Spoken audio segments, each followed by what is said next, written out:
بسم الله الرحمن الرحيم ألف لام ميم. ذلك الكتاب لا ريب فيه هدى للمتقين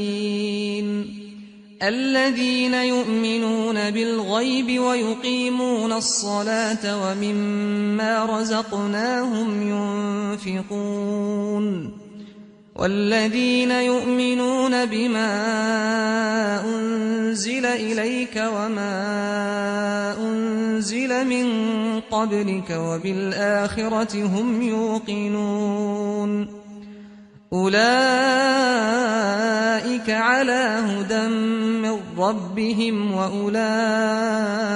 هم المفلحون إن الذين كفروا سواء عليهم أأنذرتهم أم لم تنذرهم لا يؤمنون ختم الله على قلوبهم وعلى سمعهم وعلى أبصارهم غشاوة ولهم عذاب عظيم ومن الناس من يقول آمنا بالله وباليوم الآخر وما هم بمؤمنين يخادعون الله والذين آمنوا وما يخدعون إلا أنفسهم وما يشعرون في قلوبهم مرض فزادهم الله مرضا ولهم عذاب أليم بما كانوا يكذبون وإذا قيل لهم لا تفسدوا في الأرض قالوا إنما نحن مصلحون ألا إنهم هم المفسدون ولكن لا يشعرون وإذا قيل لهم آمنوا كما آمن الناس قالوا أنؤمن كما آمن السفهاء ألا إنهم هم السفهاء ولكن لا يعلمون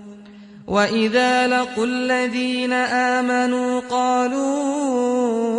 آمنا وإذا خلوا إلى شياطينهم قالوا إنا معكم إنما نحن مستهزئون الله يستهزئ بهم ويمدهم في طغيانهم يعمهون أولئك الذين اشتروا الضلالة بالهدى فما ربحت تجارتهم وما كانوا مهتدين مثلهم كمثل الذي استوقد نارا فلما أضاءت ما حوله ذهب الله بنورهم وتركهم في ظلمات لا يبصرون صم بكم عمي فهم لا يرجعون أو كصيب من السماء فيه ظلمات ورعد وبرق يجعلون أصابعهم في آذانهم من الصواعق حذر الموت والله محيط بالكافرين يكاد البرق يخطف أبصارهم كلما أضاء لهم مشوا فيه وإذا أظلم عليهم قاموا ولو شاء الله لذهب بسمعهم وأبصارهم إن الله على كل شيء قدير يا أيها الناس اعبدوا ربكم الذي خلقكم والذين من قبلكم لعلكم تتقون الذي جعل لكم الأرض فراشا والسماء بناء وأنزل من السماء ماء فأخرج به من الثمرات رزقا لكم فلا تجعلوا لله أندادا وأنتم تعلمون وإن كنتم في ريب مما نزلنا على عبدنا فأتوا بسورة من مثله وادعوا شهداءكم من دون الله إن كنتم صادقين فإن لم تفعلوا ولن تفعلوا فاتقوا النار التي وقودها الناس والحجارة أعدت للكافرين وبشر الذين آمنوا وعملوا الصالحات أن لهم جنات تجري من تحتها الأنهار كلما رزقوا منها من ثمرة رزقا قالوا هذا الذي رزقنا من قبل وأتوا به متشابها ولهم فيها أزواج مطهرة وهم فيها خالدون إن الله لا يستحيي أن يضرب مثلا ما بعوضة فما فوقها فأما الذين آمنوا فيعلمون أنه الحق من ربهم وأما الذين كفروا فيقولون ماذا أراد الله بهذا مثلا يضل به كثيرا ويهدي به كثيرا وما يضل به إلا الفاسقين الذين ينقضون عهد الله من بعد ميثاقه ويقطعون ما أمر الله به أن يوصل ويفسدون في الأرض أولئك هم الخاسرون كيف تكفرون بالله وكنتم أمواتا فأحياكم ثم يميتكم ثم يحييكم ثم إليه ترجعون هو الذي خلق لكم ما في الأرض جميعا ثم استوى إلى السماء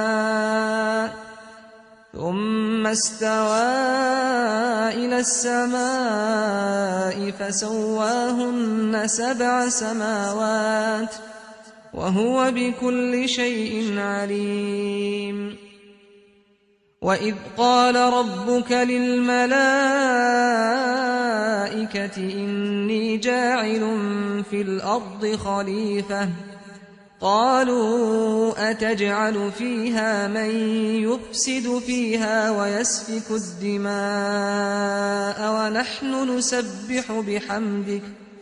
ونحن نسبح بحمدك ونقدس لك قال إني أعلم ما لا تعلمون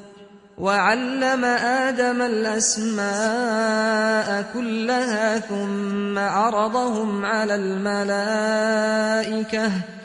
فقال أنبئوني بأسماء هؤلاء إن كنتم صادقين قالوا سبحانك لا علم لنا إلا ما علمتنا إنك أنت العليم الحكيم قال يا آدم أنبئهم بأسمائهم فلما أنبأهم بأسمائهم قال ألم أقل لكم إني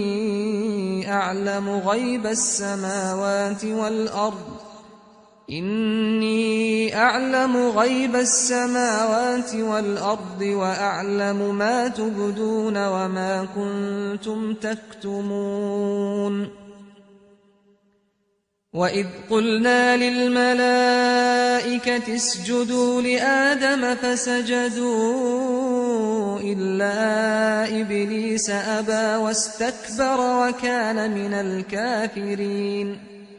وقلنا يا آدم اسكن أنت وزوجك الجنة وكلا منها رغدا حيث شئتما ولا تقربا هذه الشجرة فتكونا من الظالمين فأزلهما الشيطان عنها فأخرجهما مما كانا فيه وقلنا اهبطوا بعضكم لبعض عدو ولكم في الأرض مستقر ومتاع إلى حين فتلقى آدم من ربه كلمات فتاب عليه إنه هو التواب الرحيم قلنا اهبطوا منها جميعا فإما يأتينكم مني هدى فمن تبع هداي فلا خوف عليهم ولا هم يحزنون والذين كفروا وكذبوا بآياتنا أولئك أصحاب النار هم فيها خالدون يا بني إسرائيل اذكروا نعمتي التي أنعمت عليكم وأوفوا بعهدي أوف بعهدكم وإياي فارهبون وآمنوا بما أنزلت مصدقا لما معكم ولا تكونوا أول كافر به ولا تشتروا بآياتي ثمنا قليلا وإياي فاتقون ولا تلبسوا الحق بالباطل وتكتموا الحق وأنتم تعلمون وأقيموا الصلاة وآتوا الزكاة واركعوا مع الراكعين أتأمرون الناس بالبر وتنسون أنفسكم وأنتم تتلون الكتاب أفلا تعقلون واستعينوا بالصبر والصلاة وإنها لكبيرة إلا على الخاشعين الذين يظنون أنهم ملاقو ربهم وأنهم إليه راجعون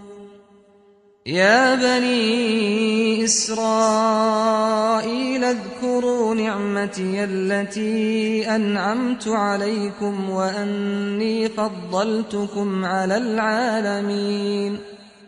واتقوا يوما لا تجزي نفس عن نفس شيئا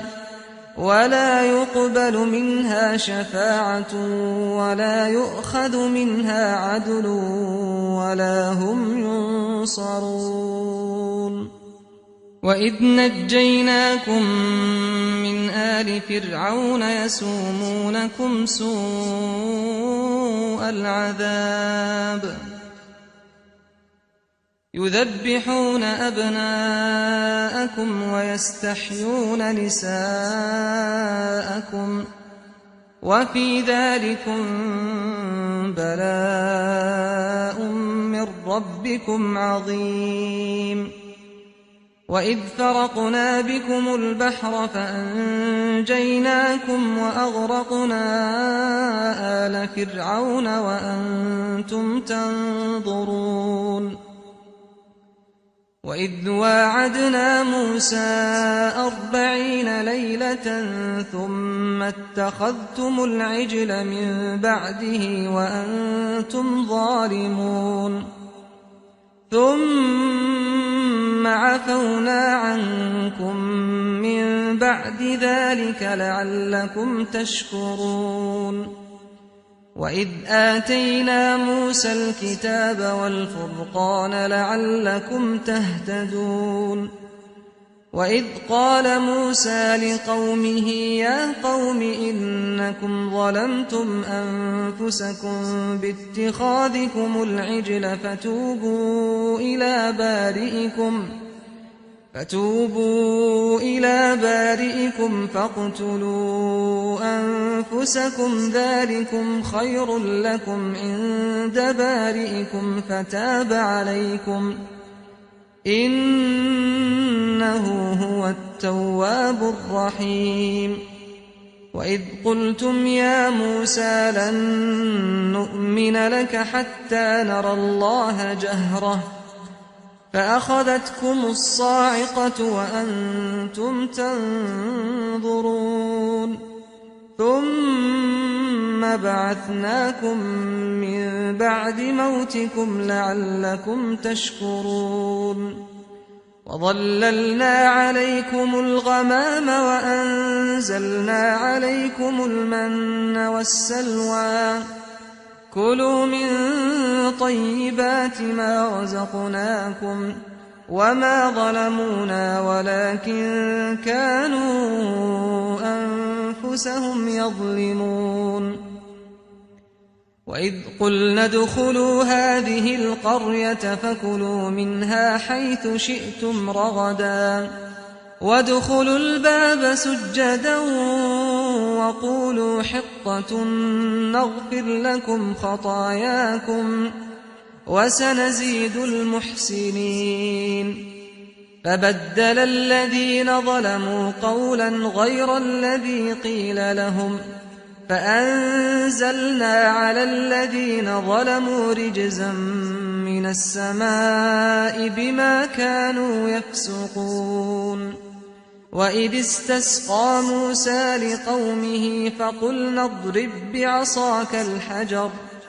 فانفجرت منه 12 عينا قد علم كل أناس مشربهم كلوا واشربوا من رزق الله ولا تعثوا في الأرض مفسدين وإذ قلتم يا موسى لن نصبر على طعام واحد فادع لنا ربك يخرج لنا مما تنبت الأرض من بقلها وقثائها وفومها وعدسها وبصلها قال أتستبدلون الذي هو أدنى بالذي هو خير اهبطوا مصرا فإن لكم ما سألتم وضربت عليهم الذلة والمسكنة وباءوا بغضب من الله ذلك بأنهم كانوا يكفرون بآيات الله ويقتلون النبيين بغير الحق ذلك بما عصوا وكانوا يعتدون إن الذين آمنوا والذين هادوا والنصارى والصابئين من آمن بالله واليوم الآخر وعمل صالحا فلهم أجرهم عند ربهم ولا خوف عليهم ولا هم يحزنون وإذ أخذنا ميثاقكم ورفعنا فوقكم الطور خذوا ما آتيناكم بقوة واذكروا ما فيه لعلكم تتقون ثم توليتم من بعد ذلك فلولا فضل الله عليكم ورحمته لكنتم من الخاسرين ولقد علمتم الذين اعتدوا منكم في السبت فقلنا لهم كونوا قردة خاسئين فجعلناها نكالا لما بين يديها وما خلفها وموعظة للمتقين وإذ قال موسى لقومه إن الله يأمركم أن تذبحوا بقرة قالوا أتتخذنا هزوا قال أعوذ بالله أن أكون من الجاهلين قالوا ادع لنا ربك يبين لنا ما هي قال إنه يقول إنها بقرة لا فارض ولا بكر عوان بين ذلك فافعلوا ما تؤمرون قالوا ادع لنا ربك يبين لنا ما لونها قال إنه يقول إنها بقرة صفراء فاقع لونها تسر الناظرين قالوا ادع لنا ربك يبين لنا ما هي إن البقرة شابه علينا وإنا إن شاء الله لمهتدون قال إنه يقول إنها بقرة لا ذلول تثير الأرض ولا تسقي الحرث مسلمة لا شية فيها قالوا الآن جئت بالحق فذبحوها وما كادوا يفعلون وإذ قتلتم نفسا فادارأتم فيها والله مخرج ما كنتم تكتمون فقلنا اضربوه ببعضها كذلك يحيي الله الموتى ويريكم آياته لعلكم تعقلون ثم قست قلوبكم من بعد ذلك فهي كالحجارة أو أشد قسوة وإن من الحجارة لما يتفجر منه الأنهار وإن منها لما يشقق فيخرج منه الماء وإن منها لما يهبط من خشية الله وما الله بغافل عما تعملون أفتطمعون أن يؤمنوا لكم وقد كان فريق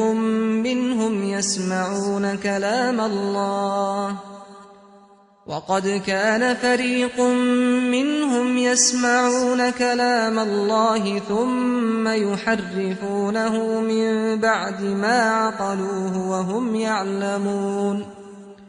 وإذا لقوا الذين آمنوا قالوا آمنا وإذا خلا بعضهم إلى بعض قالوا أتحدثونهم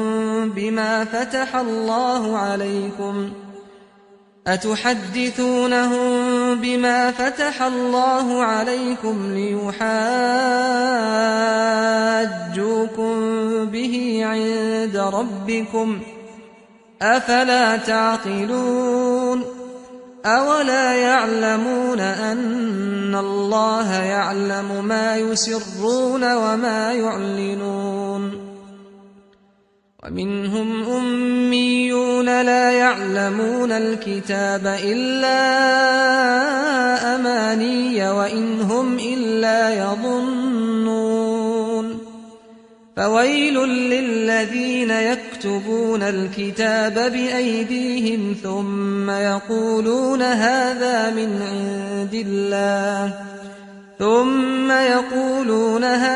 من عند الله ليشتروا به ثمنا قليلا فويل لهم مما كتبت أيديهم وويل لهم مما يكسبون وقالوا لن تمسنا النار إلا أياما معدودة قل أتخذتم عند الله عهدا فلن يخلف الله عهده أم تقولون على الله ما لا تعلمون بلى من كسب سيئة وأحاطت به خطيئته فأولئك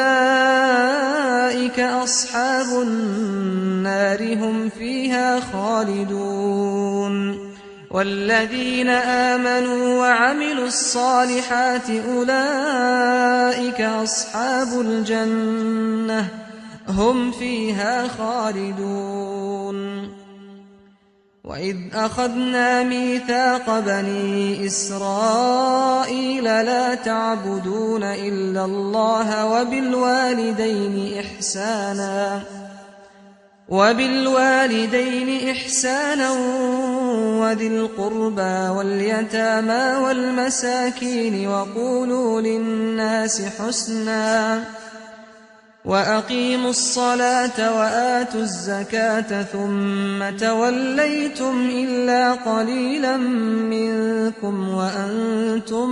معرضون وإذ أخذنا ميثاقكم لا تسفكون دماءكم ولا تخرجون أنفسكم من دياركم ثم أقررتم وأنتم تشهدون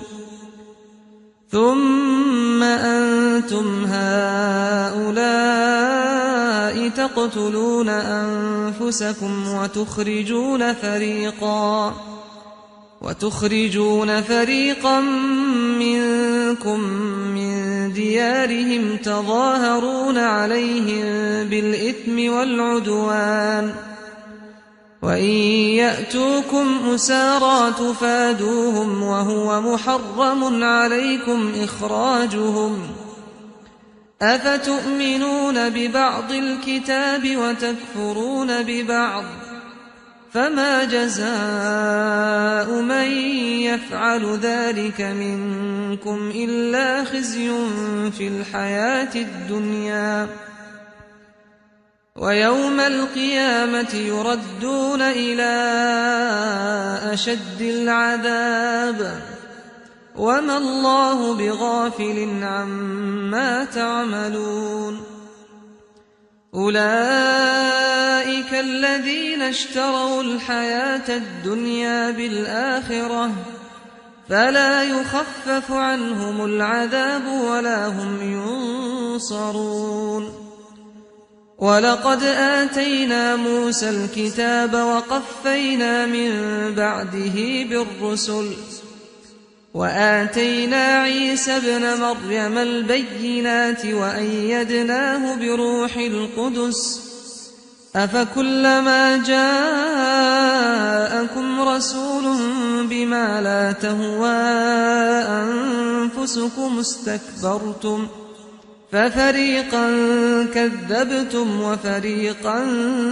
تقتلون وقالوا قلوبنا غلف بل لعنهم الله بكفرهم فقليلا ما يؤمنون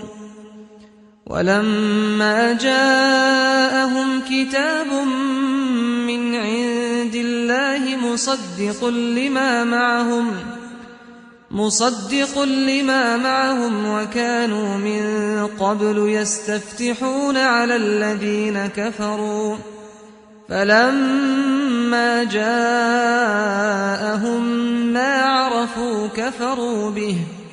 فلعنة الله على الكافرين بئس ما اشتروا به أنفسهم أن يكفروا بما أنزل الله بغيا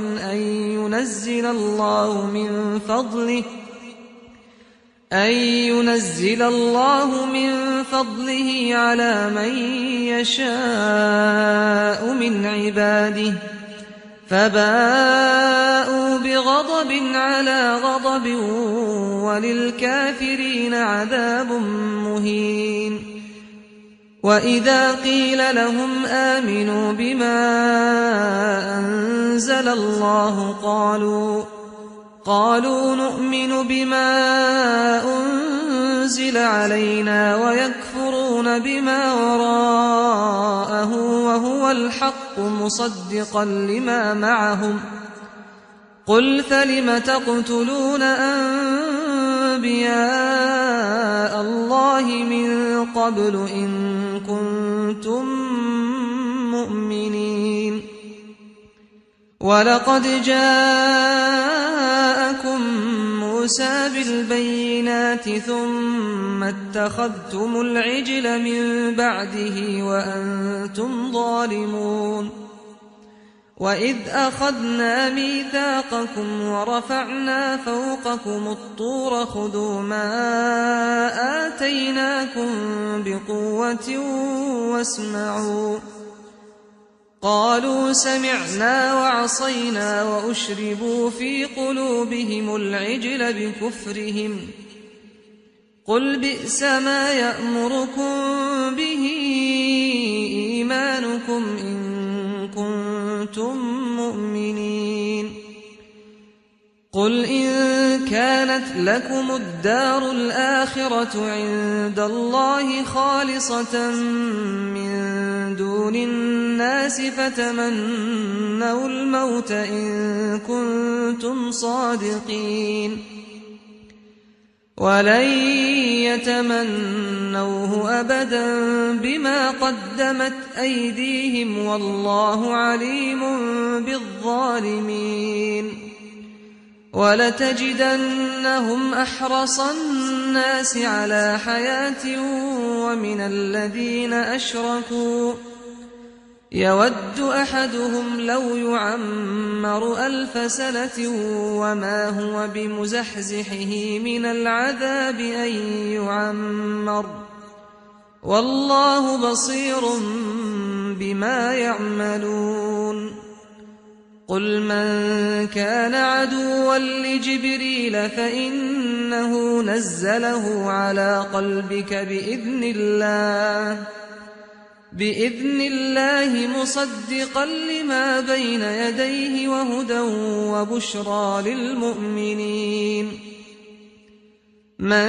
كان عدوا لله وملائكته ورسله وجبريل وميكال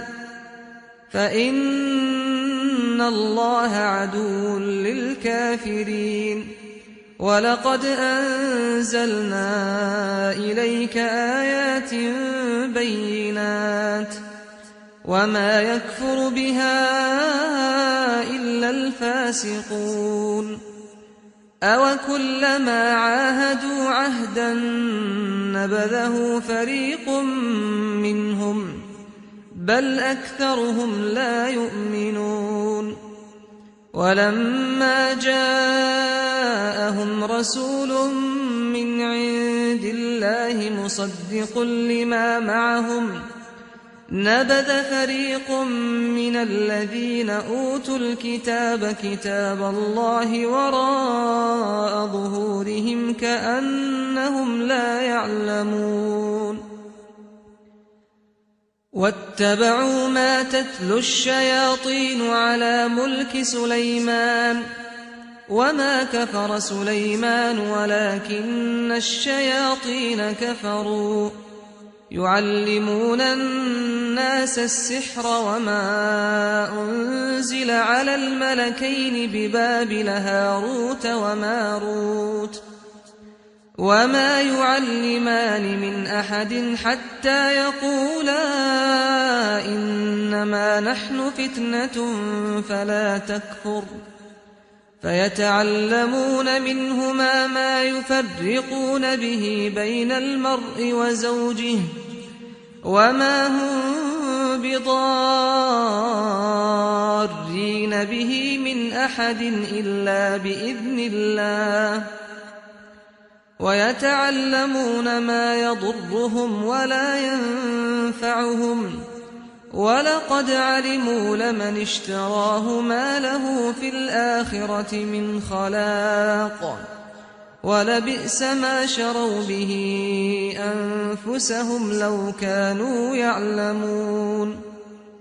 ولو أنهم آمنوا واتقوا لمثوبة من عند الله خير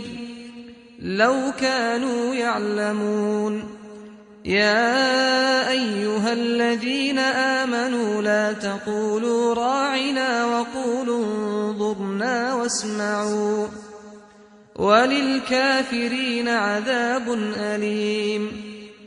ما يود الذين كفروا من أهل الكتاب ولا المشركين أن ينزل عليكم من خير من ربكم والله يختص برحمته من يشاء والله ذو الفضل العظيم ما ننسخ من آية أو ننسها نأت بخير منها أو مثلها ألم تعلم أن الله على كل شيء قدير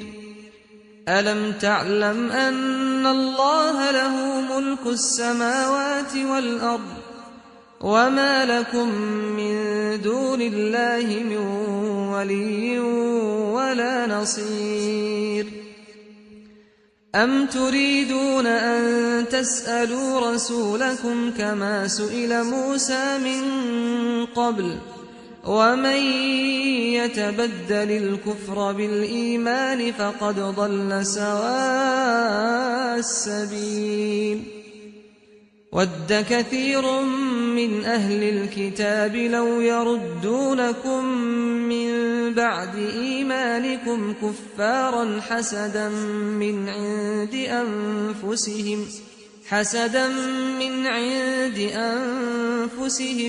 من بعد ما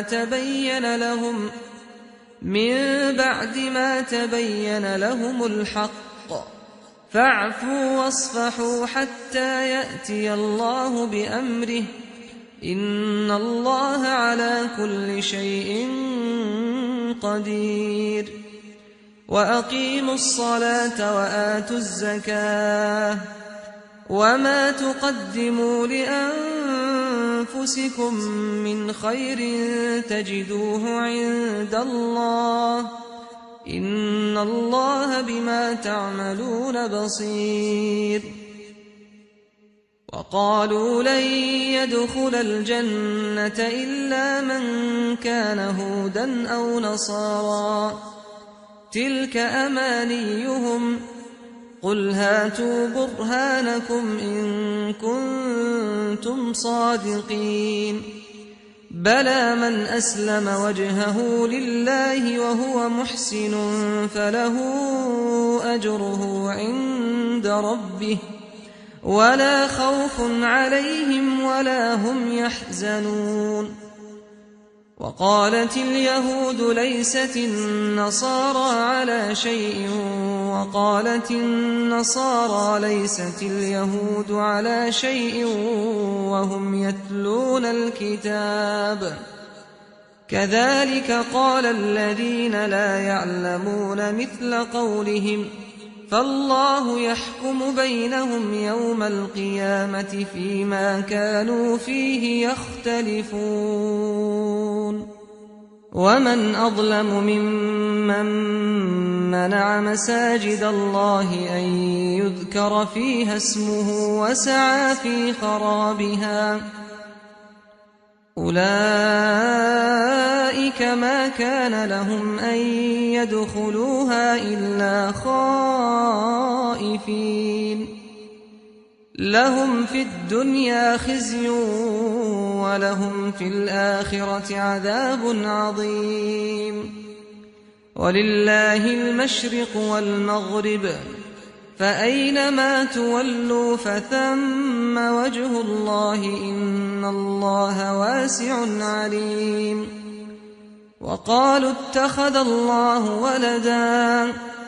سبحانه بل له ما في السماوات والأرض كل له قانتون بديع السماوات والأرض وإذا قضى أمرا فإنما يقول له كن فيكون وقال الذين لا يعلمون لولا يكلمنا الله أو تأتينا آية كذلك قال الذين من قبلهم مثل قولهم تشابهت قلوبهم قد بينا الآيات لقوم يوقنون إنا أرسلناك بالحق بشيرا ونذيرا ولا تسأل عن أصحاب الجحيم ولن ترضى عنك اليهود ولا النصارى حتى تتبع ملتهم قل إن هدى الله هو الهدى ولئن اتبعت أهواءهم بعد الذي جاءك من العلم ما لك من الله من ولي ولا نصير الذين آتيناهم الكتاب يتلونه حق تلاوته أولئك يؤمنون به ومن يكفر به فأولئك هم الخاسرون يا بني إسرائيل اذكروا نعمتي التي أنعمت عليكم وأني فضلتكم على العالمين واتقوا يوما لا تجزي نفس عن نفس شيئا ولا يقبل منها عدل ولا تنفعها شفاعة ولا هم ينصرون وإذ ابتلى إبراهيم ربه بكلمات فأتمهن قال إني جاعلك للناس إماما قال ومن ذريتي قال لا ينال عهد الظالمين وإذ جعلنا البيت مثابة للناس وأمنا واتخذوا من مقام إبراهيم مصلى وعهدنا إلى إبراهيم وإسماعيل أن طهرا بيتي للطائفين والعاكفين والركع السجود وإذ قال إبراهيم رب اجعل هذا بلدا آمنا وارزق أهله من الثمرات من آمن منهم بالله واليوم الآخر قال ومن كفر فأمتعه قليلا ثم أضطره إلى عذاب النار وبئس المصير وإذ يرفع إبراهيم القواعد من البيت وإسماعيل ربنا تقبل منا إنك أنت السميع العليم ربنا واجعلنا مسلمين لك ومن ذريتنا أمة مسلمة لك وأرنا مناسكنا إنك أنت التواب الرحيم ربنا وابعث فيهم رسولا منهم يتلو عليهم آياتك ويعلمهم الكتاب والحكمة ويزكيهم إنك أنت العزيز الحكيم ومن يرغب عن ملة إبراهيم إلا من سفه نفسه ولقد اصطفيناه في الدنيا وإنه في الآخرة لمن الصالحين إذ قال له ربه أسلم قال أسلمت لرب العالمين ووصى بها إبراهيم بنيه ويعقوب يا بني إن الله اصطفى لكم الدين فلا تموتن إلا وأنتم مسلمون أم كنتم شهداء إذ حضر يعقوب الموت إذ قال لبنيه ما تعبدون من بعدي قالوا نعبد إلهك وإله آبائك إبراهيم وإسماعيل وإسحاق إلها واحدا ونحن له مسلمون تلك أمة قد خلت لها ما كسبت ولكم ما كسبتم ولا تسألون عما كانوا يعملون وقالوا كونوا هودا أو نصارى تهتدوا قل بل ملة إبراهيم حنيفا وما كان من المشركين قولوا آمنا بالله وما أنزل إلينا وما أنزل إلى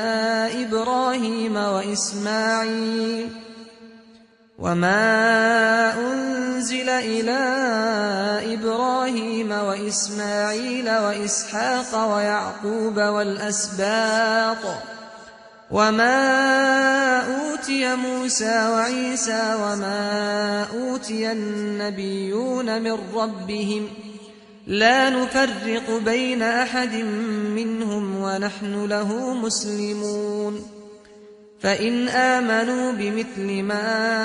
آمنتم به فقد اهتدوا وإن تولوا فإنما هم في شقاق فسيكفيكهم الله وهو السميع العليم صبغة الله ومن أحسن من الله صبغة ونحن له عابدون قل أتحاجوننا في الله وهو ربنا وربكم ولنا أعمالنا ولكم أعمالكم ونحن له مخلصون أم تقولون إن إبراهيم وإسماعيل وإسحاق ويعقوب والأسباط كانوا هودا أو نصارى قل أأنتم أعلم أم الله ومن أظلم ممن كتم شهادة عنده من الله وما الله بغافل عما تعملون تلك أمة قد خلت لها ما كسبت ولكم ما كسبتم ولا تسألون عما كانوا يعملون سيقول السفهاء من الناس ما ولاهم عن قبلتهم التي كانوا عليها قل لله المشرق والمغرب يهدي من يشاء إلى صراط مستقيم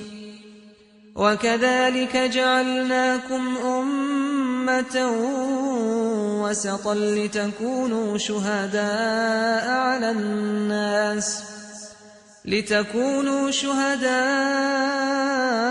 على الناس ويكون الرسول عليكم شهيدا وما جعلنا القبلة التي كنت عليها إلا لنعلم من يتبع الرسول ممن ينقلب على عقبيه وإن كانت لكبيرة إلا على الذين هدى الله وما كان الله ليضيع إيمانكم إن الله بالناس لرءوف رحيم قد نرى تقلب وجهك في السماء فلنولينك قبلة ترضاها فول وجهك شطر المسجد الحرام وحيث ما كنتم فولوا وجوهكم شطره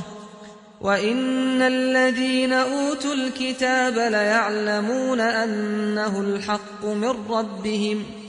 وما الله بغافل عما يعملون ولئن أتيت الذين أوتوا الكتاب بكل آية ما تبعوا قبلتك وما أنت بتابع قبلتهم وما بعضهم بتابع قبلة بعض ولئن اتبعت أهواءهم من بعد ما جاءك من العلم إنك إذا لمن الظالمين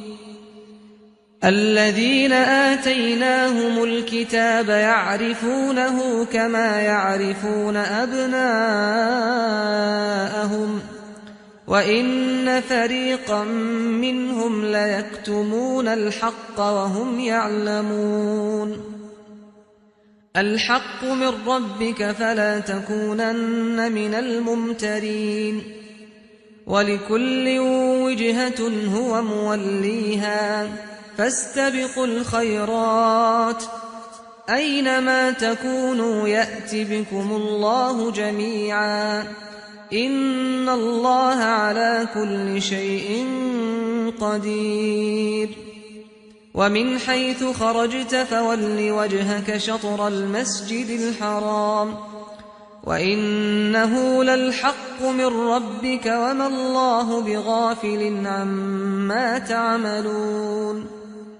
ومن حيث خرجت فول وجهك شطر المسجد الحرام وحيث ما كنتم فولوا وجوهكم شطره لئلا يكون للناس عليكم حجة إلا الذين ظلموا منهم فلا تخشوهم واخشوني ولأتم نعمتي عليكم ولعلكم تهتدون كما أرسلنا فيكم رسولا منكم يتلو عليكم آياتنا ويزكيكم ويعلمكم الكتاب والحكمة ويعلمكم ما لم تكونوا تعلمون فاذكروني أذكركم واشكروا لي ولا تكفرون يا أيها الذين آمنوا استعينوا بالصبر والصلاة إن الله مع الصابرين ولا تقولوا لمن يقتل في سبيل الله أموات بل أحياء ولكن لا تشعرون ولنبلونكم بشيء من الخوف والجوع ونقص من الأموال والأنفس والثمرات وبشر الصابرين الذين إذا أصابتهم مصيبة قالوا إنا لله وإنا إليه راجعون أولئك عليهم صلوات من ربهم ورحمة وأولئك هم المهتدون إن الصفا والمروة من شعائر الله فمن حج البيت أو اعتمر فلا جناح عليه أن يطوف بهما ومن تطوع خيرا فإن الله شاكر عليم إن الذين يكتمون ما أنزلنا من البينات والهدى من بعد ما بيناه للناس في الكتاب أولئك يلعنهم الله ويلعنهم اللاعنون إلا الذين تابوا وأصلحوا وبينوا فأولئك أتوب عليهم وأنا التواب الرحيم إن الذين كفروا وماتوا وهم كفار أولئك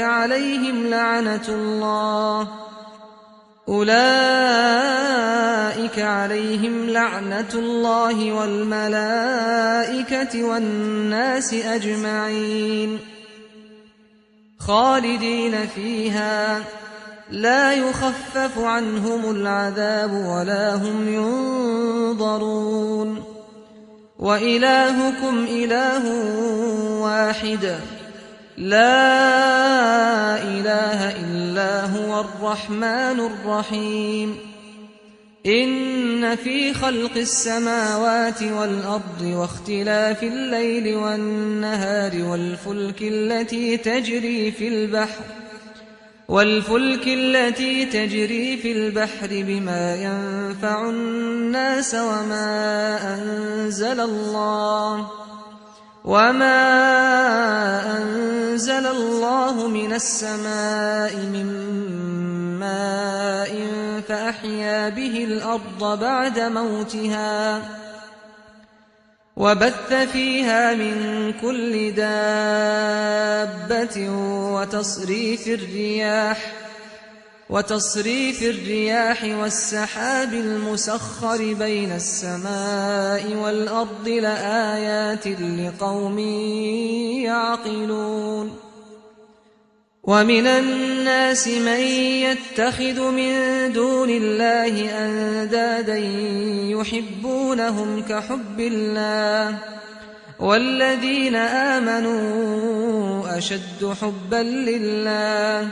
ولو يرى الذين ظلموا إذ يرون العذاب أن القوة لله جميعا وأن الله شديد العذاب إذ تبرأ الذين اتبعوا من الذين اتبعوا ورأوا العذاب وتقطعت بهم الأسباب وقال الذين اتبعوا لو أن لنا كرة فنتبرأ منهم كما تبرأوا منا كذلك يريهم الله أعمالهم حسرات عليهم وما هم بخارجين من النار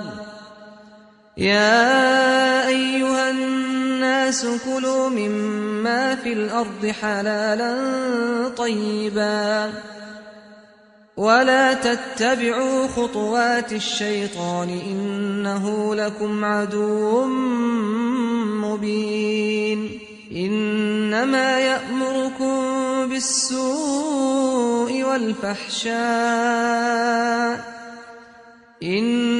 يأمركم بالسوء والفحشاء وأن تقولوا على الله ما لا تعلمون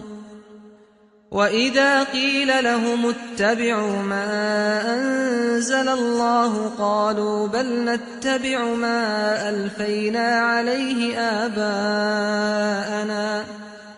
أولو كان آباؤهم لا يعقلون شيئا ولا يهتدون ومثل الذين كفروا كمثل الذي ينعق بما لا يسمع إلا دعاء ونداء صم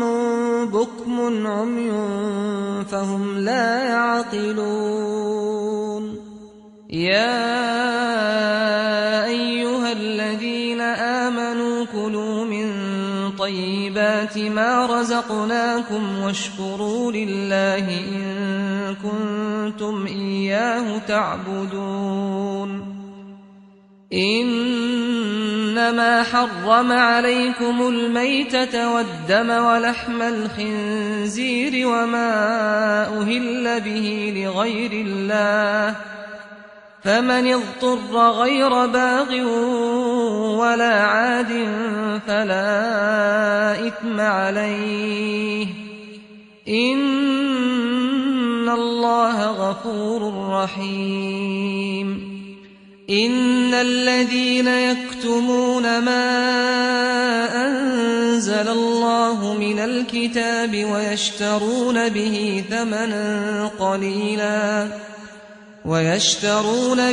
ثمنا قليلا أولئك ما يأكلون في بطونهم إلا النار ولا يكلمهم الله يوم القيامة ولا يزكيهم ولهم عذاب أليم أولئك الذين اشتروا الضلالة بالهدى والعذاب بالمغفرة فما أصبرهم على النار ذلك بأن الله نزل الكتاب بالحق وإن الذين اختلفوا في الكتاب لفي شقاق بعيد ليس البر أن تولوا وجوهكم قبل المشرق والمغرب ولكن البر من آمن بالله واليوم الآخر والملائكة والكتاب والنبيين وآتى المال على حبه ذوي القربى واليتامى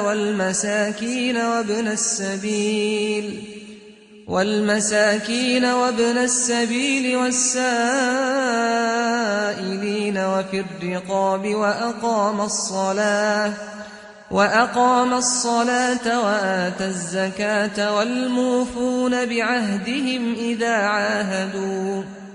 والصابرين في البأساء والضراء وحين البأس أولئك الذين صدقوا وأولئك هم المتقون يا أيها الذين آمنوا كتب عليكم القصاص في القتلى الحر بالحر والعبد بالعبد والأنثى بالأنثى فمن عفي له من أخيه شيء فاتباع بالمعروف وأداء إليه بإحسان ذلك تخفيف من ربكم ورحمة فمن اعتدى بعد ذلك فله عذاب أليم ولكم في القصاص حياة يا أولي الألباب لعلكم تتقون كتب عليكم إذا حضر أحدكم الموت إن ترك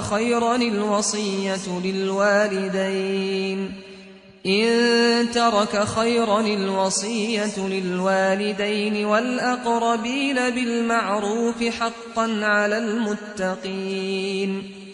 فمن بدله بعدما سمعه فإنما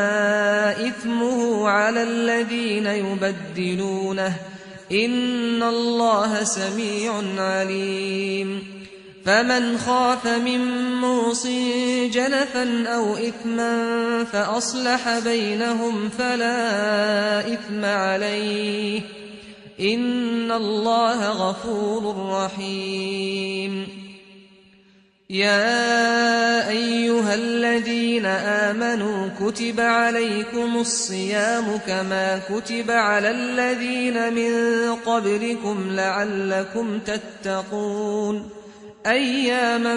معدودات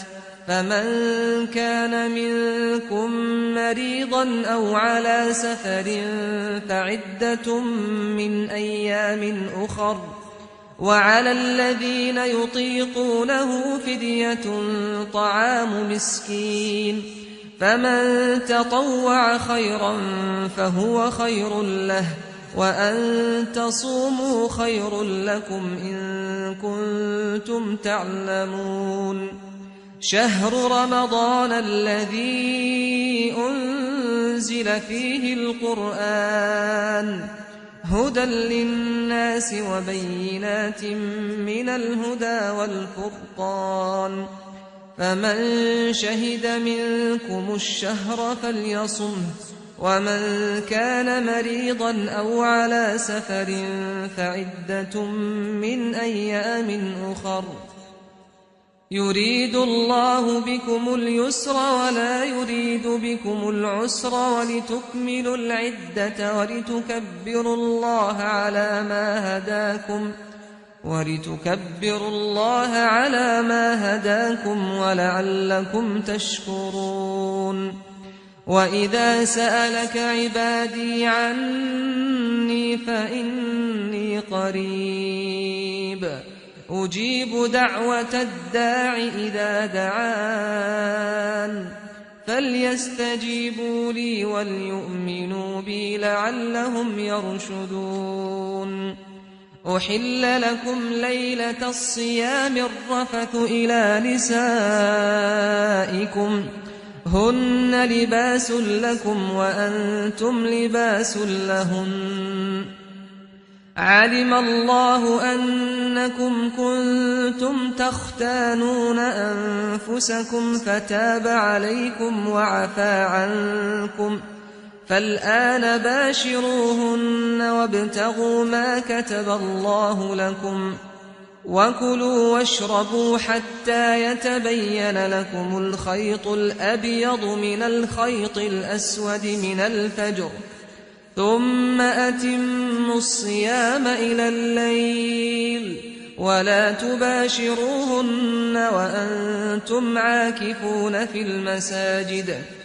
تلك حدود الله فلا تقربوها كذلك يبين الله آياته للناس لعلهم يتقون ولا تأكلوا أموالكم بينكم بالباطل وتدلوا بها إلى الحكام لتأكلوا فريقا من أموال الناس بالإثم وأنتم تعلمون يسألونك عن الأهلة قل هي مواقيت للناس والحج وليس البر بأن تأتوا البيوت من ظهورها ولكن البر من اتقى وأتوا البيوت من أبوابها واتقوا الله لعلكم تفلحون وقاتلوا في سبيل الله الذين يقاتلونكم ولا تعتدوا إن الله لا يحب المعتدين واقتلوهم حيث ثقفتموهم وأخرجوهم من حيث أخرجوكم والفتنة أشد من القتل ولا تقاتلوهم عند المسجد الحرام حتى يقاتلوكم فيه فإن قاتلوكم فاقتلوهم كذلك جزاء الكافرين فإن انتهوا فإن الله غفور رحيم وقاتلوهم حتى لا تكون فتنة ويكون الدين لله فإن انتهوا فلا عدوان إلا على الظالمين الشهر الحرام بالشهر الحرام والحرمات قصاص فمن اعتدى عليكم فاعتدوا عليه بمثل ما اعتدى عليكم واتقوا الله واعلموا أن الله مع المتقين وأنفقوا في سبيل الله ولا تلقوا بأيديكم إلى التهلكة وأحسنوا إن الله يحب المحسنين وأتموا الحج والعمرة لله فإن أحصرتم فما استيسر من الهدي ولا تحلقوا رؤوسكم حتى يبلغ الهدي محله فمن كان منكم مريضا أو به أذى من رأسه ففدية من صيام أو صدقة أو نسك فإذا أمنتم فمن تمتع بالعمرة إلى الحج فما استيسر من الهدي فمن لم يجد فصيام 3 أيام في الحج و7 إذا رجعتم تلك 10 كاملة ذلك لمن لم يكن أهله حاضر المسجد الحرام واتقوا الله واعلموا أن الله شديد العقاب الحج أشهر معلومات فمن فرض فيهن الحج فلا رفث ولا فسوق ولا جدال في الحج وما تفعلوا من خير يعلمه الله وتزودوا فإن خير الزاد التقوى واتقون يا أولي الألباب ليس عليكم جناح أن تبتغوا فضلا من ربكم فإذا أفضتم من عرفات فاذكروا الله عند المشعر الحرام واذكروه كما هداكم وإن كنتم من قبله لمن الضالين ثم أفيضوا من حيث أفاض الناس واستغفروا الله إن الله غفور رحيم فإذا قضيتم مناسككم فاذكروا الله كذكركم آباءكم أو أشد ذكرا فمن الناس من يقول ربنا آتنا في الدنيا وما له في الآخرة من خلاق ومنهم من يقول ربنا آتنا في الدنيا حسنة وفي الآخرة حسنة ربنا آتنا في الدنيا حسنة وفي الآخرة حسنة وقنا عذاب النار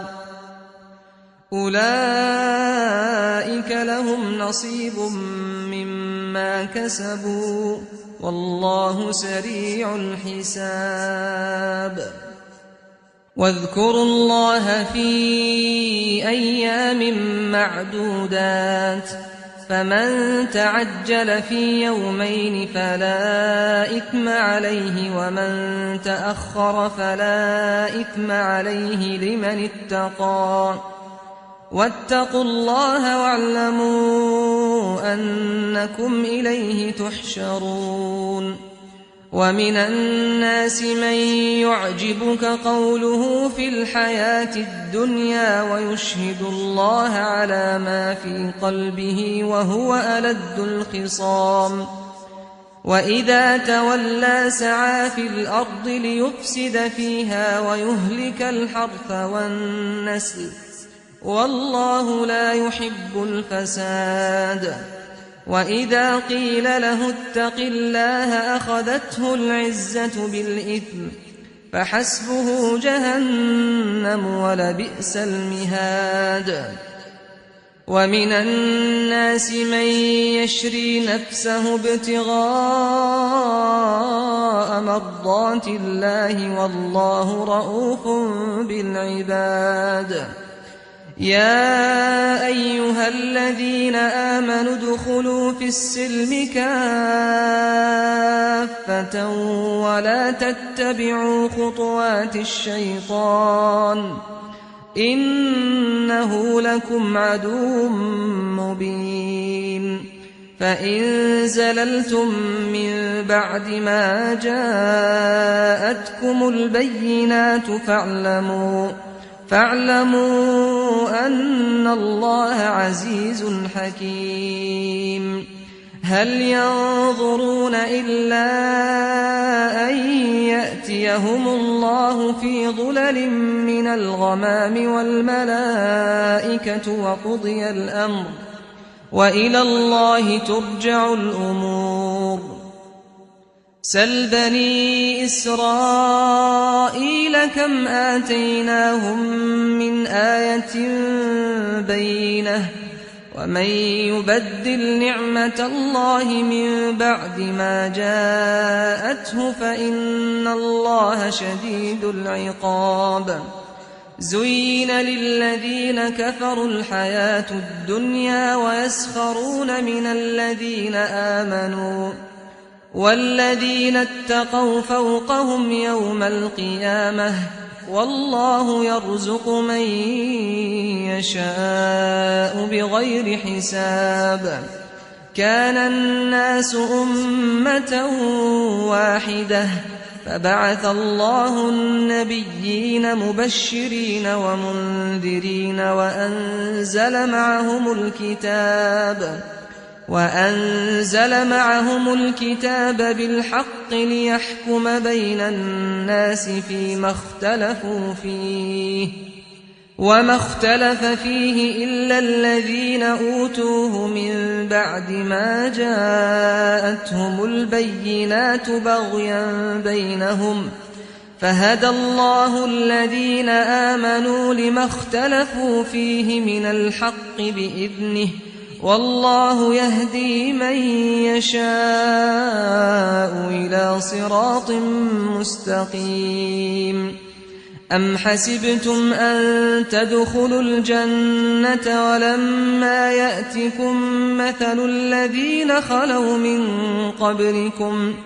مستهم البأساء والضراء وزلزلوا حتى يقول الرسول والذين آمنوا معه متى نصر الله ألا إن نصر الله قريب يسألونك ماذا ينفقون قل ما أنفقتم من خير فللوالدين والأقربين واليتامى والمساكين وابن السبيل وما تفعلوا من خير فإن الله به عليم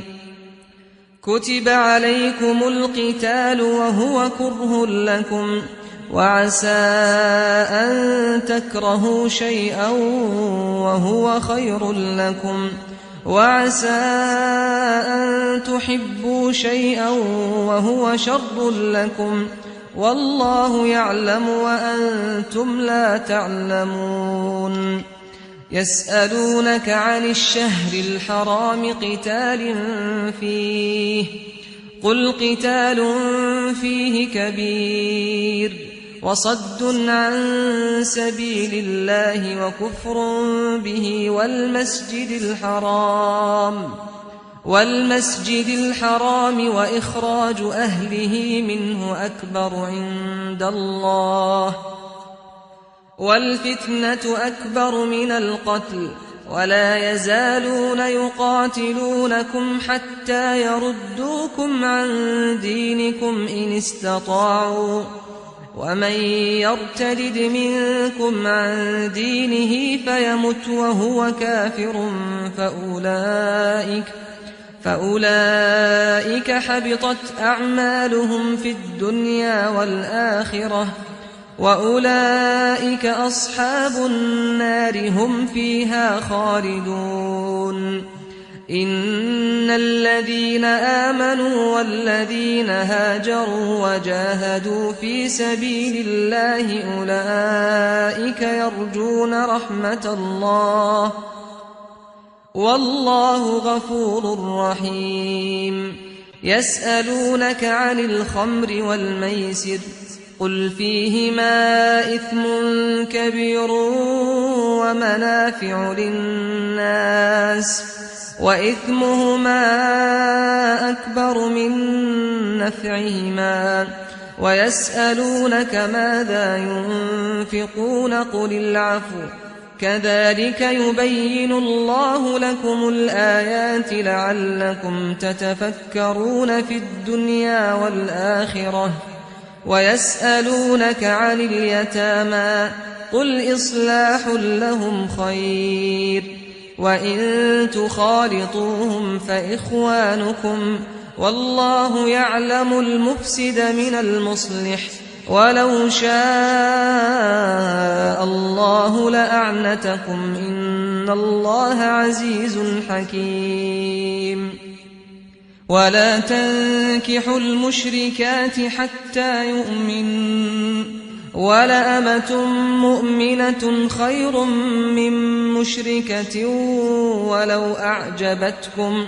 ولا تنكحوا المشركين حتى يؤمنوا ولعبد مؤمن خير من مشرك ولو أعجبكم أولئك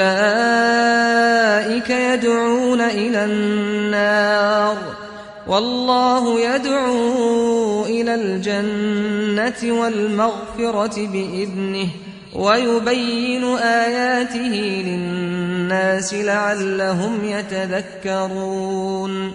ويسألونك عن المحيض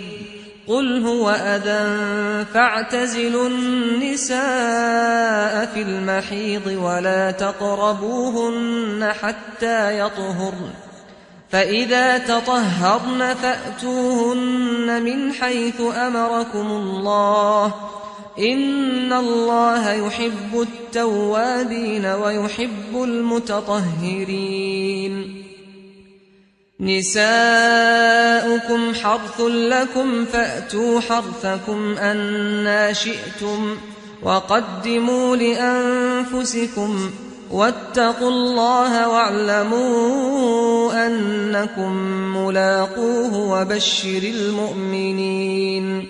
ولا تجعلوا الله عرضة لأيمانكم أن تبروا وتتقوا وتصلحوا بين الناس والله سميع عليم لا يؤاخذكم الله باللغو في أيمانكم ولكن يؤاخذكم بما كسبت قلوبكم والله غفور حليم للذين يؤلون من نسائهم تربص 4 أشهر فإن فاءوا فإن الله غفور رحيم وإن عزموا الطلاق فإن الله سميع عليم والمطلقات يتربصن بأنفسهن 3 قروء ولا يحل لهن أن يكتمن ما خلق الله في أرحامهن ولا يحل لهن أن يكتمن ما خلق الله في أرحامهن إن كن يؤمن بالله واليوم الآخر وبعولتهن أحق بردهن في ذلك إن أرادوا إصلاحا ولهن مثل الذي عليهن بالمعروف وللرجال عليهن درجة والله عزيز حكيم الطلاق 2 فإمساك بمعروف أو تسريح بإحسان ولا يحل لكم أن تأخذوا مما آتيتموهن شيئا إلا أن يخافا ألا يقيما حدود الله، فإن خفتم ألا يقيما حدود الله فلا جناح عليهما فيما افتدت به، تلك حدود الله فلا تعتدوها، ومن يتعد حدود الله فأولئك هم الظالمون. فإن طلقها فلا تحل له من بعد حتى تنكح زوجا غيره، فإن طلقها فلا جناح عليهما أن يتراجعا إن ظنا أن يقيما حدود الله، وتلك حدود الله يبينها لقوم يعلمون. وإذا طلقتم النساء فبلغن أجلهن فأمسكوهن بمعروف أو سرحوهن بمعروف، ولا تمسكوهن ضرارا لتعتدوا، ومن يفعل ذلك فقد ظلم نفسه. ولا تتخذوا آيات الله هزوا، واذكروا نعمة الله عليكم وما أنزل عليكم من الكتاب والحكمة يعظكم به، واتقوا الله واعلموا أن الله بكل شيء عليم. وإذا طلقتم النساء فبلغن أجلهن فلا تعضلوهن أن ينكحن أزواجهن إذا تراضوا بينهم بالمعروف، ذلك يوعظ به من كان منكم يؤمن بالله واليوم الآخر، ذلكم أزكى لكم وأطهر، والله يعلم وأنتم لا تعلمون. والوالدات يرضعن أولادهن حولين كاملين لمن أراد أن يتم الرضاعة، وعلى المولود له رزقهن وكسوتهن بالمعروف، لا تكلف نفس إلا وسعها، لا تضار والدة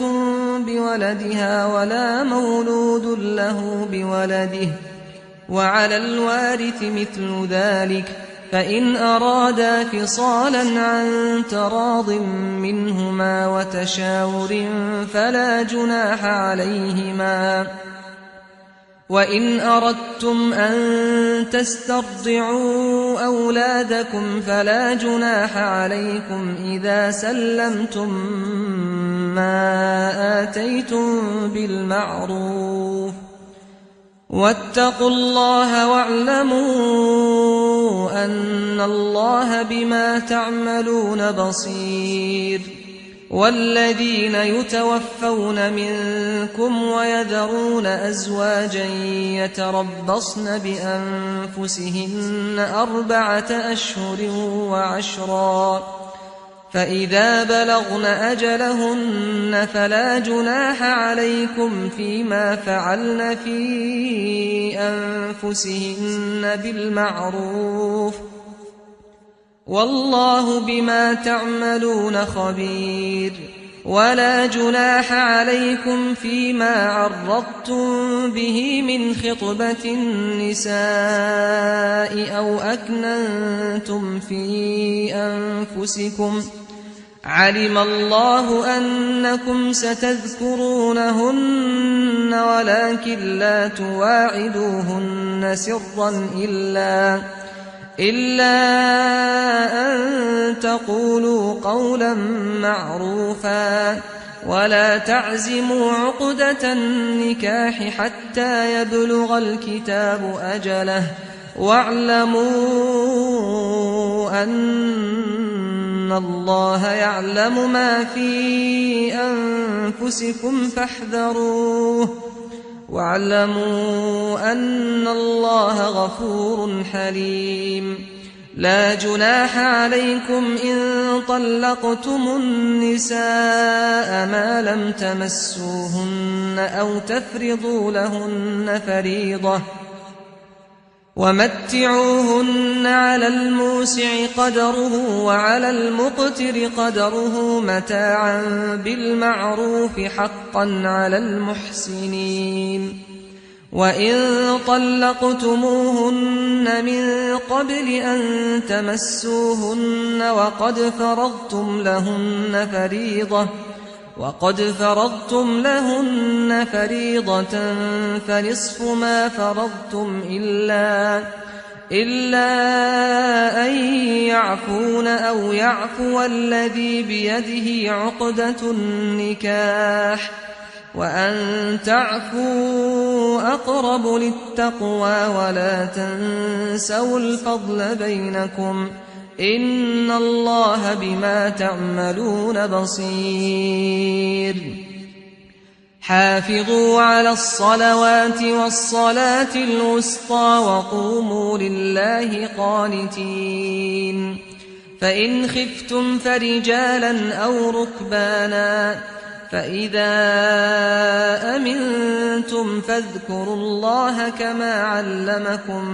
ما لم تكونوا تعلمون والذين يتوفون منكم ويذرون أزواجا وصية لأزواجهم متاعا إلى الحول غير إخراج فإن خرجن فلا جناح عليكم فيما فعلن في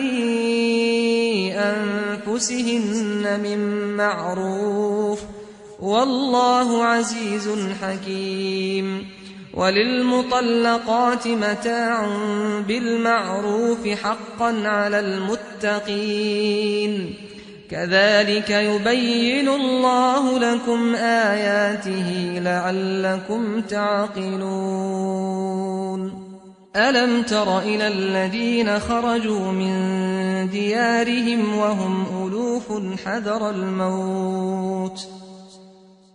فقال لهم الله موتوا ثم أحياهم إن الله لذو فضل على الناس ولكن أكثر الناس لا يشكرون وقاتلوا في سبيل الله واعلموا أن الله سميع عليم من ذا الذي يقرض الله قرضا حسنا فيضاعفه له أضعافا كثيرة والله يقبض ويبسط وإليه ترجعون ألم تر إلى الملأ من بني إسرائيل من بعد موسى إذ قالوا لنبي لهم ابعث لنا ملكا نقاتل في سبيل الله قال هل عسيتم إن كتب عليكم القتال ألا تقاتلوا قالوا وما لنا ألا نقاتل في سبيل الله وقد أخرجنا من ديارنا وأبنائنا فلما كتب عليهم القتال تولوا إلا قليلا منهم والله عليم بالظالمين وقال لهم نبيهم إن الله قد بعث لكم طالوت ملكا قالوا أنى يكون له الملك علينا ونحن أحق بالملك منه ولم يؤت سعة من المال قال إن الله اصطفاه عليكم وزاده بسطة في العلم والجسم والله يؤتي ملكه من يشاء والله واسع عليم وقال لهم نبيهم إن آية ملكه أن يأتيكم التابوت فيه سكينة من ربكم وبقية مما ترك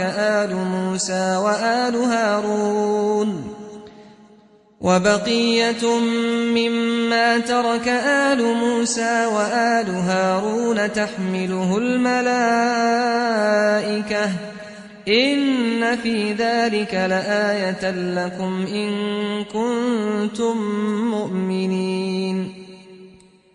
فلما فصل طالوت بالجنود قال إن الله مبتليكم بنهر فمن شرب منه فليس مني ومن لم يطعمه فإنه مني إلا من اغترف غرفة بيده فشربوا منه إلا قليلا منهم فلما جاوزه هو والذين آمنوا معه قالوا لا طاقة لنا اليوم بجالوت وجنوده قال الذين يظنون أنهم ملاقوا الله كم من فئة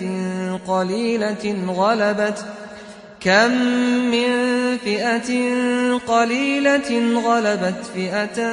كثيرة بإذن الله والله مع الصابرين ولما برزوا لجالوت وجنوده قالوا ربنا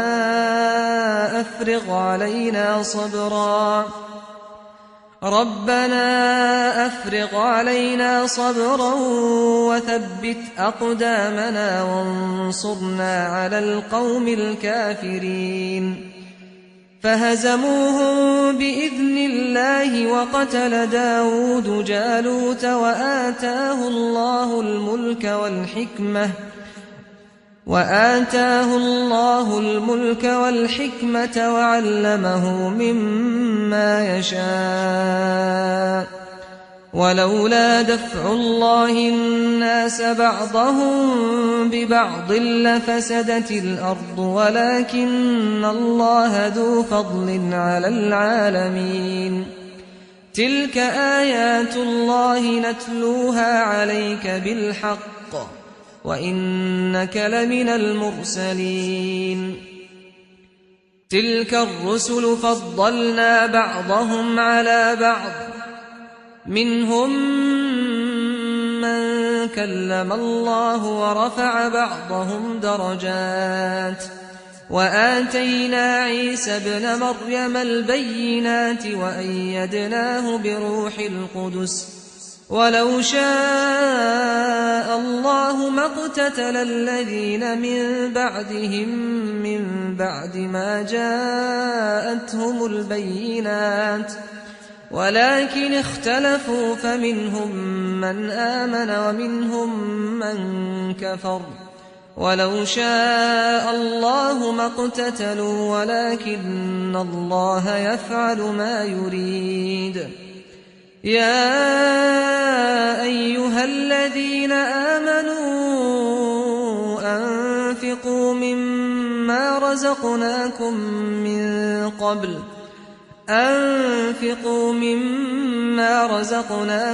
من قبل أن يأتي يوم لا بيع فيه ولا خلة ولا شفاعة والكافرون هم الظالمون الله لا إله إلا هو الحي القيوم لا تأخذه سنة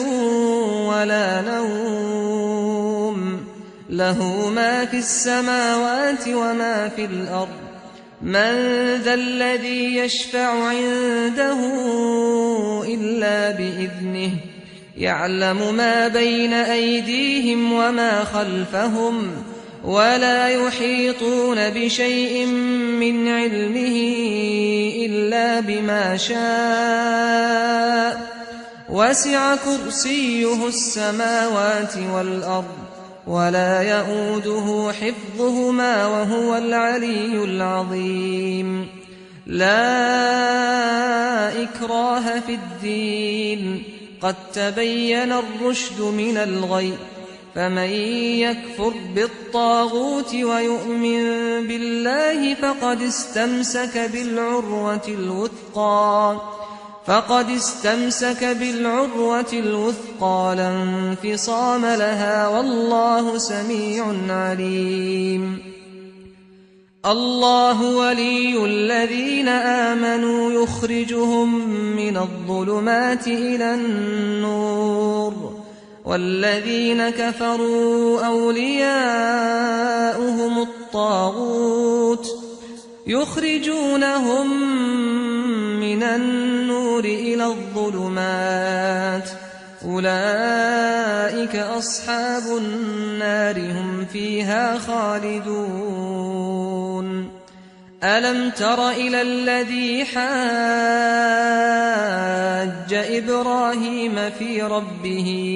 أن آتاه الله الملك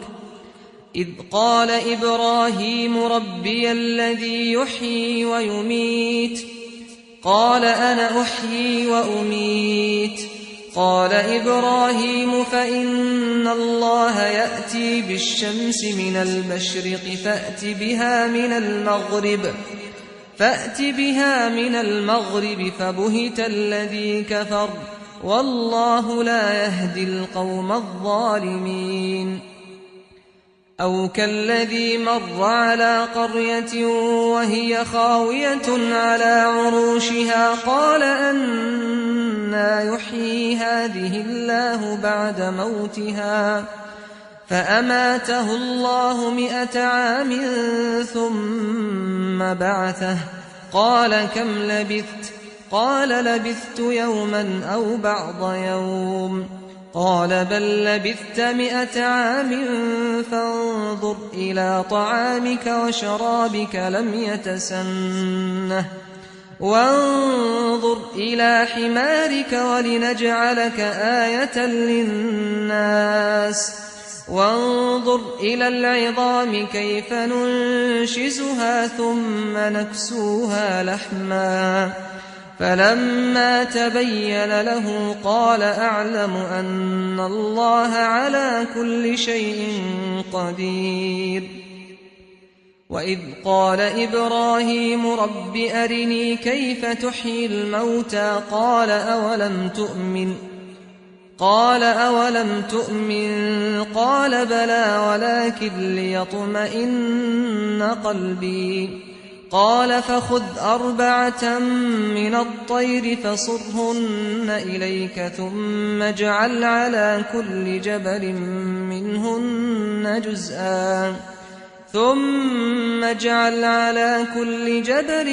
منهن جزءا ثم ادعهن يأتينك سعيا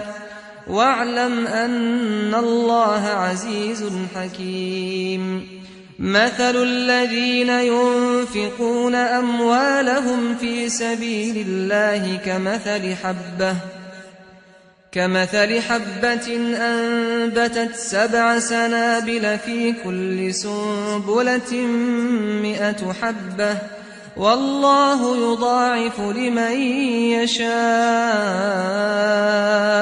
والله واسع عليم الذين ينفقون أموالهم في سبيل الله ثم لا يتبعون ما أنفقوا منا ولا أذى لهم أجرهم عند ربهم ولا خوف عليهم ولا هم يحزنون قول معروف ومغفرة خير من صدقة يتبعها أذى والله غني حليم يا أيها الذين آمنوا لا تبطلوا صدقاتكم بالمن والأذى كالذي ينفق ماله رئاء الناس ولا يؤمن بالله واليوم الآخر فمثله كمثل صفوان عليه تراب فأصابه وابل فتركه صلدا لا يقدرون على شيء مما كسبوا والله لا يهدي القوم الكافرين ومثل الذين ينفقون أموالهم ابتغاء مرضات الله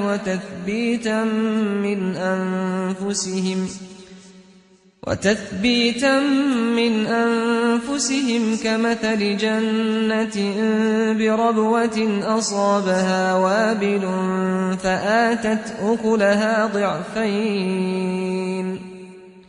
فآتت أكلها ضعفين فإن لم يصبها وابل فطل والله بما تعملون بصير أيود أحدكم أن تكون له جنة من نخيل وأعناب تجري من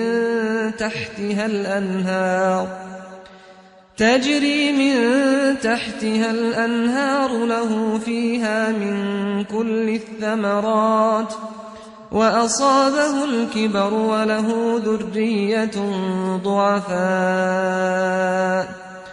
وله ذرية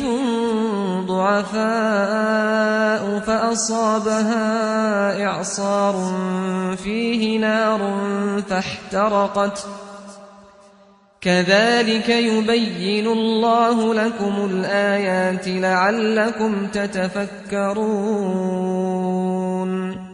يا أيها الذين آمنوا أنفقوا من طيبات ما كسبتم ومما أخرجنا لكم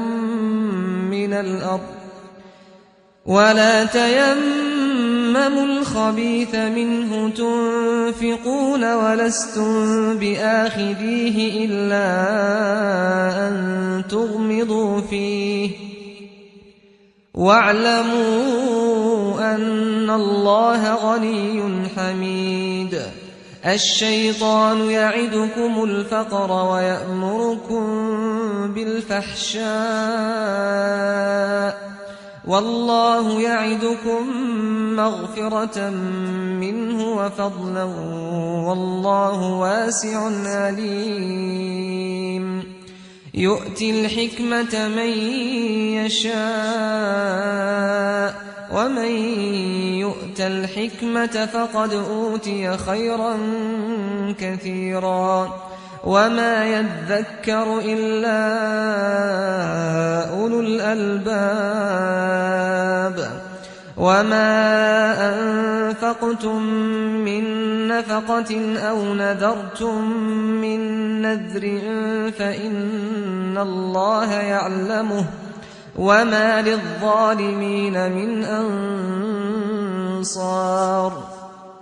إن تبدوا الصدقات فنعما هي وإن تخفوها وتؤتوها الفقراء فهو خير لكم ويكفر عنكم من سيئاتكم والله بما تعملون خبير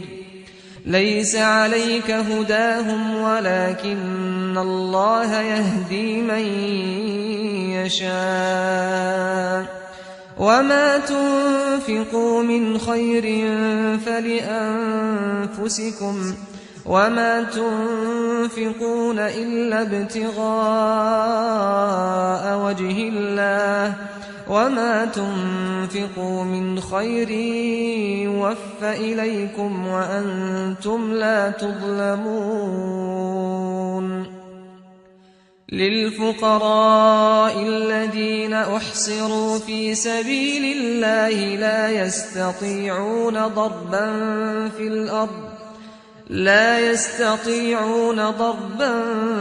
في الأرض يحسبهم الجاهل أغنياء من التعفف تعرفهم بسيماهم لا يسألون الناس إلحافا وما تنفقوا من خير فإن الله به عليم الذين ينفقون أموالهم بالليل والنهار سرا وعلانية فلهم أجرهم عند ربهم ولا خوف عليهم ولا هم يحزنون الذين يأكلون الربا لا يقومون إلا كما يقوم الذي يتخبطه الشيطان من المس ذلك بأنهم قالوا إنما البيع مثل الربا وأحل الله البيع وحرم الربا فمن جاءه موعظة من ربه فانتهى فله ما سلف وأمره إلى الله ومن عاد فأولئك أصحاب النار هم فيها خالدون يمحق الله الربا ويربي الصدقات والله لا يحب كل كفار أثيم إن الذين آمنوا وعملوا الصالحات وأقاموا الصلاة وآتوا الزكاة لهم أجرهم عند ربهم ولا خوف عليهم ولا هم يحزنون يا أيها الذين آمنوا اتقوا الله وذروا ما بقي من الربا إن كنتم مؤمنين فإن لم تفعلوا فأذنوا بحرب من الله ورسوله وإن تبتم فلكم رؤوس أموالكم لا تظلمون ولا تظلمون وإن كان ذو عسرة فنظرة إلى ميسرة وأن تصدقوا خير لكم إن كنتم تعلمون واتقوا يوما ترجعون فيه إلى الله ثم توفى كل نفس ما كسبت وهم لا يظلمون يا أيها الذين آمنوا إذا تداينتم بدين إلى أجل مسمى فاكتبوه وليكتب بينكم كاتب بالعدل ولا يأب كاتب أن يكتب كما علمه الله فليكتب وليملل الذي عليه الحق وليتق الله ربه ولا يبخس منه شيئا فإن كان الذي عليه الحق سفيها أو ضعيفا أو لا يستطيع أن يمل هو فليملل وليه بالعدل واستشهدوا شهيدين من رجالكم فإن لم يكونا رجلين فرجل وامرأتان ممن ترضون من الشهداء أن تضل إحداهما فتذكر إحداهما الأخرى ولا يأبى الشهداء إذا ما دعوا ولا تسأموا أن تكتبوه صغيرا أو كبيرا إلى أجله ذلكم أقسط عند الله وأقوم للشهادة وأدنى ألا ترتابوا إلا أن تكون تجارة حاضرة تديرونها بينكم فليس عليكم جناح ألا تكتبوها وأشهدوا إذا تبايعتم ولا يضار كاتب ولا شهيد وإن تفعلوا فإنه فسوق بكم واتقوا الله ويعلمكم الله والله بكل شيء عليم وإن كنتم على سفر ولم تجدوا كاتبا فرهان مقبوضة فإن أمن بعضكم بعضا فليؤد الذي ائتمن أمانته وليتق الله ربه ولا تكتموا الشهادة ومن يكتمها فإنه آثم قلبه والله بما تعملون عليم لله ما في السماوات وما في الأرض وإن تبدوا ما في أنفسكم أو تخفوه يحاسبكم به الله فيغفر لمن يشاء ويعذب من يشاء والله على كل شيء قدير آمن الرسول بما أنزل إليه من ربه والمؤمنون كل آمن بالله وملائكته وكتبه ورسله لا نفرق بين أحد من رسله وقالوا سمعنا وأطعنا غفرانك ربنا وإليك المصير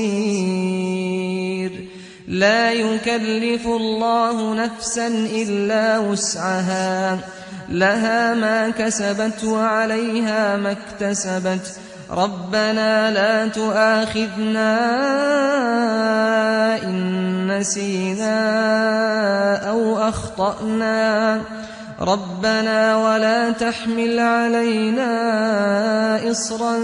كما حملته على الذين من قبلنا ربنا ولا تحملنا ما لا طاقة لنا به واعف عنا واغفر لنا وارحمنا أنت مولانا فانصرنا على القوم الكافرين